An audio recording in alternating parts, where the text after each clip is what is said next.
The 4 truths on practicing love in action. Point number 1, love in action, number 1 is performing.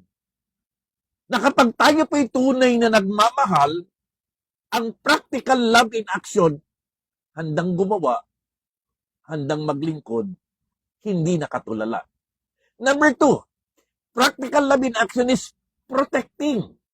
Ang tunay na nagmamahal ay handa kang ingatan at handa kang proteksyonan sa panahon ng mga panganib at sa panahon na kinakailangan ka. Number 3, practical love in action is providing. Ito yung mga panahon ikay nasa kagipitan na ang tunay na nagmamahal ay handa kang damayan at handa kang tulungan. And the last and final, practical love in action is preserving. Kagaya ng ating marriage vow, till death do us part, na ang tunay na nagmamahal, ipaglalaban ka upang manatili ang inyong pagmamahalan. Ito po yung 4 na katotohanan na may dalang pagpapala sa ating lahat na tumanggap ng pag-ibig at pagmamahal ng Diyos.